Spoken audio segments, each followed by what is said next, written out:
अच्छा, तो अब हम पढ़ते हैं कि how you can calculate the number of molecule. ठीक है, इतना तो आपको पता होगा कि 1 मोल में आपके पास कितने मालिक्यूल होते हैं, 6.023 मल्टीप्लाई बाई 10⁻23। ठीक है, अगर हमारे पास क्या गिवन हो, 1 मोल ऑफ H2O गिवन हो, क्या हो, 1 मोल ऑफ H2O गिवन हो, या 1 मोल ऑफ H2SO4 गिवन हो, या 1 मोल ऑफ CO2 गिवन हो, तो ऑलरेडी आप लोगों को पता है कि all have same number of molecule, क्योंकि ये भी 1 का इक्वल है, ये भी 1 का इक्वल है, और ये भी 1 का इक्वल है 1 मोल का। ठीक है, और 1 mole contain equal number of molecule. लेकिन अगर एटम्स के बारे में पूछा जाए तो फिर एटम्स इसमें डिफरेंट है, क्योंकि इसमें क्या है, 2 हाइड्रोजन और 1 ऑक्सीजन, तो 3 मल्टीप्लाई बाय Na, और इसमें कितने हैं नंबर ऑफ एटम्स, इसमें है 7 मल्टीप्लाई बाय Na, और इसमें क्या है 3 multiply by Na। So highest number of atoms तो इसमें है, लेकिन हाईएस्ट नंबर ऑफ मॉलिक्यूल किसी में भी नहीं है, all have same number of molecules. ठीक है, या मोल्स ऑफ एटम्स किस में ज़्यादा है, तो ये नंबर मोल्स का इक्वल है, तो 3 मोल्स ऑफ एटम्स है इसमें 7 मोल्स ऑफ एटम है, और इसमें क्या है 3 मोल्स ऑफ एटम्स है। ठीक है,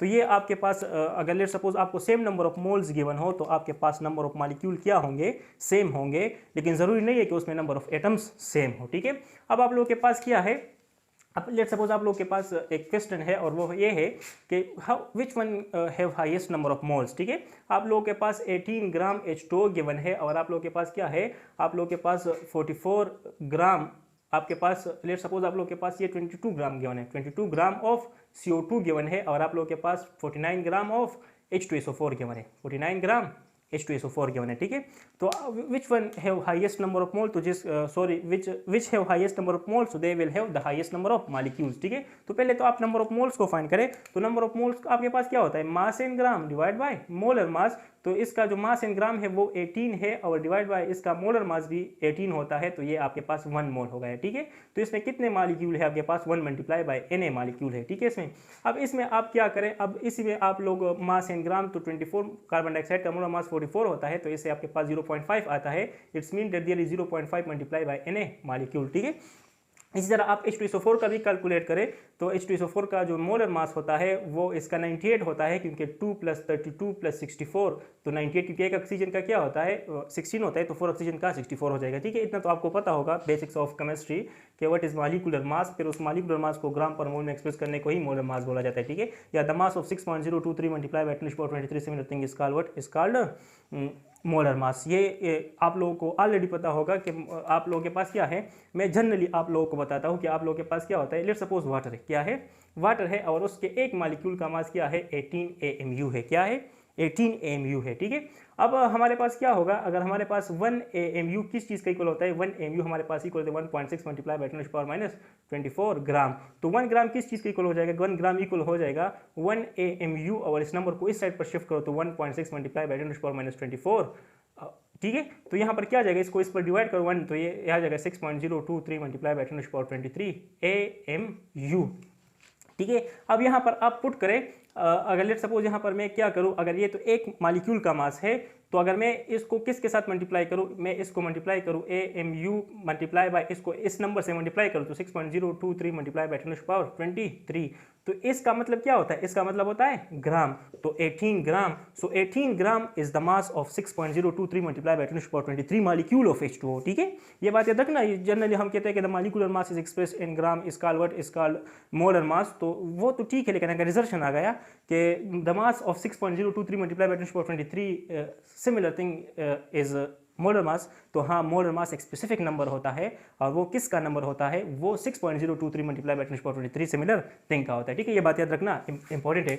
अब यहाँ पर क्या होगा, ये इसका 98 हो जाएगा, और इससे 0.5 आ जाएगा, तो 0.5 मल्टीप्लाई बाय Na, तो हाईएस्ट नंबर ऑफ मॉलिक्यूल किस में है, इसमें है, क्योंकि इसमें Na है, इसमें 0.5, तो इसका हाफ हो जाएगा 6.023 का 3 मल्टीप्लाई बाय समथिंग आ जाएगा, और इसका भी 3, इन दोनों में तो नंबर ऑफ मॉलिक्यूल सेम है, इसमें क्या है हाईएस्ट है। लेकिन अगर नंबर ऑफ एटम्स के बारे में पूछा जाए तो इसमें कितने एटम्स है, इसके एक मॉलिक्यूल में 3 एटम्स है, 2 हाइड्रोजन और 1 ऑक्सीजन, लेकिन 1 मोल में कितने होंगे, इसको Na से मल्टीप्लाई करें, या 3 मोल्स ऑफ एटम, या 3 multiply by Na number of atom. लेकिन अगर यहाँ पर कैलकुलेट करना चाहते हो तो इसके एक मॉलिक्यूल में तो 3 है, और एक मोल में कितने होंगे, 3 मल्टीप्लाई बाय Na, लेकिन यहाँ पर कितने 0.5 मोल, तो 3 का हाफ करो तो ये 1.5 मल्टीप्लाई बाय Na हो जाएगा, या 1.5 मोल हो जाएगा। ठीक है, क्योंकि Na मोल का इक्वल होता है। यहाँ पर कितने होंगे, यहाँ पर कितने होंगे, यहाँ पर तो एक मॉलिक्यूल में तो 7 है, कितने 7 है, लेकिन मतलब तो 1 मोल में कितने हो जाएंगे 7 मल्टीप्लाई बाय Na, और 0.5 मोल में कितना हो जाएंगे तो 0.5 multiply bye 7 multiply by Na, सो इससे आ जाएगा 3.5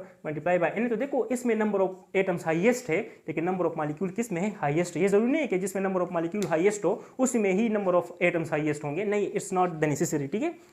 फॉर एग्जाम्पल आप लोगों को एक और क्वेश्चन गिवन है, और वो क्वेश्चन इस तरह है कि which one have highest number of molecule. आपको गिवन है कि 44 ग्राम ऑफ CO2, और सेकेंड आपको गिवन है 44 ग्राम मॉलिक्यूल ऑफ CO2। किस में नंबर ऑफ एटम्स हाईएस्ट होंगे। तो ये बात याद रखना कि 44 ग्राम का मतलब क्या होता है 1 मोल होता है। क्या होता है 1 मोल ऑफ CO2, और इसमें कितने एटम्स होंगे, इसमें होंगे वो 6.023 मल्टीप्लाई बाय इसमें कितने मॉलिक्यूल्स होंगे 6.023 मल्टीप्लाई बाय 10 टू पावर 23 होंगे। लेकिन gram molecule is the nickname of mole. Gram molecule का क्या मतलब मोल होता है, तो it's mean that there is 44 mole of CO2। तो किस में नंबर ऑफ मॉलिक्यूल याद आएंगे इसी में, क्योंकि 44 multiply by Na number of molecule है इसमें, ये बात याद रखना। This is the most important कि अगर आप लोगों के पास इसी तरह क्वेश्चन आ जाए कि फॉर एग्जांपल आप लोगों के पास एक क्वेश्चन है और वो इस तरह है कि which one contain highest number of molecule, और एक है कि 18 ग्राम ऑफ H2O, और दूसरा है कि 18 ग्राम मॉलिक्यूल ऑफ H2O। तो इसका मतलब क्या है कि ये आपके पास 1 मोल ऑफ H2O है, 1 मोल ऑफ H2O है, लेकिन इसका मतलब क्या है कि आपके पास 18 मोल ऑफ H2O है, ठीक है। तो इसमें कितने होंगे, इसमें होंगे आपके पास 1 मल्टीप्लाई बाय Na, मतलब Na नंबर ऑफ मॉलिक्यूल, इसमें कितने होंगे Na नंबर ऑफ, लेकिन इसमें कितने होंगे 18 multiply by Na number of molecule. ये बात याद रखना। जिस तरह हम एटम्स के कंसेप्ट पे भी यूज करेंगे, हमने एटम्स का 1.1 पार्ट किया है कि how you can calculate the number of atoms and highest number of atoms, लेकिन यहाँ पर हम क्या करेंगे उसका पार्ट 2 भी करेंगे जो 1.2 होगा। अगर आपके पास क्या हो, यहाँ पर गिवन हो कि 12 ग्राम ऑफ कार्बन, और यहाँ पर क्या आ जाए 12 ग्राम एटम ऑफ कार्बन। तो ग्राम एटम का मतलब आप लोग के पास क्या है, ये आपके पास मोल है, तो इसमें यहाँ पर आपके पास कितने एटम्स होंगे 12 मल्टीप्लाई बाय Na, और इसका 12 ग्राम का क्या मतलब होता है 1 एटम, तो 1 मोल, तो 1 multiply by Na number of atoms इसमें होंगे, तो इसमें नंबर ऑफ एटम्स हाईएस्ट होंगे, ठीक है। तो आपको पास ये क्या है, ये how you can calculate molecule and highest number of molecule. तो इसका ये 1.1 है, इंशाल्लाह 1.2 भी इसी का आएगा, और आपको जो भी क्वेश्चन है इसी के हवाले से आप हमारे पास शेयर करें, इंशाल्लाह नेक्स्ट वीडियो में उसका सोल्यूशन क्या होगा प्रेजेंट होगा, ठीक है। Thank you, bye.